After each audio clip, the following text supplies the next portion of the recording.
on est encore en train de vivre un autre fait historique, c'est vrai, de retrouver des salariés et puis des patrons qui sont réunis comme ça, sous la même table.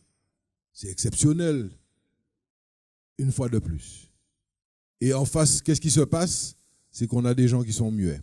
Alors sachez une chose, que les organisations professionnelles n'ont pas pour vocation de mener des combats politiques, si ce n'est que des politiques d'économie de leur pays, où elles se trouvent. C'est tout.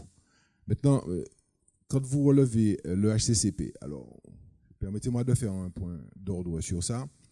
Le HCCP, c'est un outil qui aura à connaître tout ce qui régit la commande publique, mais pas que seulement du BTP. Ça, c'est important. Parce qu'il ne faut pas mélanger tous les gens, il faudrait établir et donner les bonnes informations à tout le monde. Donc le HCCP, vous avez des entreprises qui peuvent connaître de l'agriculture, de la pêche ou autres, qui ont droit de citer, ont droit d'exister au HCCP. Sauf que le bâtiment, le problème c'est que nous avons été un peu les précurseurs dans toutes ces, j'ai envie de dire des machines, parce que ce sont des machines. Parce que moi, ça fait 20 ans que je suis là-dedans, les combats syndicaux, salariés, patrons, etc. dans le BTP, rien n'a avancé. Très honnêtement, rien n'a avancé. En fait, on n'a fait que aller au gré des politiques qui arrivaient. Je n'ai pas peur de le dire et il faudrait qu'on accepte de le dire une fois pour toutes en Martinique. Et je crois que c'est ça qui nous fait particulièrement défaut. C'est que nous avons pris l'habitude d'aller au gré et au vent des courants qui arrivent. On arrive, on se replie, ça se défait, on se replie, etc., etc. Je n'ai rien à vous apprendre, vous autres de la presse ici. Vous avez suffisamment le curseur là-dessus. Et ça, en permanence. Donc maintenant, le HCCP, ce sera un outil qui va nous permettre... Alors, ça peut être un revers de bâton, et j'ai bien compris, on a bien compris pourquoi. À l'époque, quand c'était la région, on a un peu ralenti le fait de ramener le HCCP et de le faire vivre. De le faire vivre. Pourquoi? Parce qu'effectivement, quand vous avez des chiffres et quand vous assénez des chiffres, ça parle d'eux-mêmes. Moi, j'ai toujours dit ça. Au lieu d'un long discours, on fait un graphique, un camembert, on voit tout de suite où on en est. Et ça parle tout seul. Et en plus, l'avantage que ça a, c'est que ça permet à tout un chacun, il n'y a pas besoin d'être féru de faire les grandes écoles pour comprendre un camembert. Vous voyez les pourcentages, vous voyez les proportions, donc c'est facile à comprendre. Donc effectivement, si vous avez la HCCP, ça va peut-être forcer les politiques à commencer à discuter différemment, à penser autrement. Et on verra aussi que tous les discours qu'ils ont pu nous asséner pendant toutes ces années, tous ces temps-là, eh bien, je ne dis pas ça péjorativement, mais Tissonson est capable de les contrer. Et ça, c'est pas bon. Parce que quand on est leadership, on a envie de garder le leadership. Et c'est ça le truc. Donc maintenant, le HCCP, sachez, et que ça soit clair, nous, au BTP, on a été des précurseurs. On a été vraiment... on s'est dit, ben, oui, ça peut être un point de dialogue. Vous voyez? Ça peut être un outil qui va nous permettre de discuter avec les politiques et de leur permettre de mettre en place les politiques publiques, etc. Et les politiques économiques de notre pays. Sauf qu'ailleurs, ça se passe sans le HCCP, parce qu'ils ont d'autres instances où ils peuvent discuter. Sauf qu'ici, on fait, on défait. C'est ce qui arrive. Donc là, maintenant, nous, on s'est engouffré là-dedans dans le HCCP. Là, l'État dit, OK, on va vous donner le HCCP, mais il faudrait aussi que pour que ce HCCP puisse exister, il faudrait qu'il ait toute sa force, parce qu'il faudrait qu'il y ait des gens qui ratifient cela.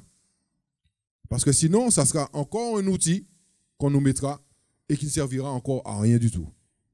Donc, c'est vrai, on a porté ce fanion-là, mais il n'y a pas que ça. On a espéré, puis on a envie de rêver dans ce pays-là, et puis un temps soit peu de dire que, allez, les politiques, si on vous aidait à être, et puis qu'on devienne des forces de proposition pour vous, ça, c'est pas possible. Pourquoi? Parce qu'on a des gens qui ont des alters, qui ont des égos surdimensionnés dans ce pays. C'est ça le problème. C'est tout ça le problème. Qu'on ne vienne pas me dire qu'il y ait... Et on est en train de remarquer quelque chose. On a un problème sur le délai de paiement. Acceptons de nous regarder dans les yeux, messieurs, dames. Les délais de paiement, il y a beaucoup de gens qui ne font pas leur boulot dans les bureaux. Parce que du temps de la région, on avait soulevé le problème. Ça a été porté par des conseillers, etc., qui ont commencé à regarder, que ça soit au niveau de la région, que ça soit au niveau des mairies, que ça soit au niveau des communautés de communes. Enfin, tous ces gens-là qui commandaient la commande publique, pourquoi on avait des délais aussi longs? Mais on s'aperçoit très rapidement qu'il n'y a pas toujours des délais qui soient pas respectés. Pourquoi? Mais parce que Agnès est en RTT, Jacques il est pas venu travailler, etc. Et puis mon dossier, ma facture, elle est foutue, quoi. Quand est-ce qu'en Martinique, on va accepter de se dire que tous, nous avons besoin de gagner notre mois. Nous avons besoin de faire nos salaires. C'est ça qui est important. Et en fait, c'est ne pas accepter de se regarder soi-même. C'est ça le problème. De ne pas se regarder soi-même parce que Alfred, son petit frère, travaille à la banque. Et Jojo, Pierre. Ah, j'ai pas. Alors, c'était sans aucune connotation, ni. Alors, bien le de moi. Non. Voilà, excusez-moi. Mais enfin, voilà, encore. En tout cas, si je redis Alfred, c'est comme Dupont-Durand. Donc, justement, ne nous abaissons pas à nous bloquer sur ce type de digression. Ce n'est pas une digression non plus, même pas.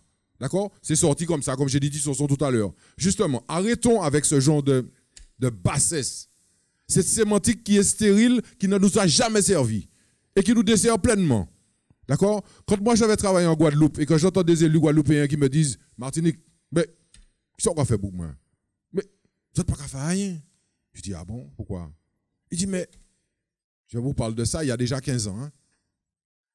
J'avais par exemple, comment elle s'appelle, Madame Lucette Bichot-Chevry qui m'a dit par exemple, mais Martinique, qui Gilo, qui Lirel, qui, quel que soit mon nom, les nous ici dans nous, nous chirer comme nous. Mais là nous montons dans nos gros réseaux en fer, nous qu'on les 5 doigts de la main. Voyez. Et ce truc-là, nous-mêmes dans la profession, nous acceptons de faire le jeu.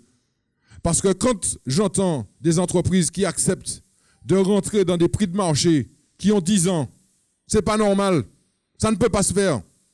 On ne peut pas régler la chose comme ça. L'économie, 1 euro, c'est 1 euro. 1 euro plus 1 euro égale 2 euros. D'accord? Donc, quand vous avez des... Non, mais comme par hasard.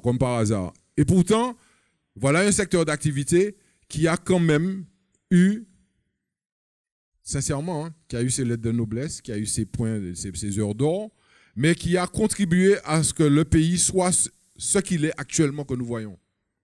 Donc, si on veut le casser, vous cassez le BTP, il n'y a plus la pêche, il n'y a plus l'agriculture. Il y a beaucoup de corollaires à cette activité du BTP. Et c'est pour ça que nous nous battons depuis des années. Mais il faut qu'on accepte, il faut qu'on arrive à un moment pour faire comprendre à l'homme politique martiniquais qu'on ne peut pas aller dans les querelles. Voilà.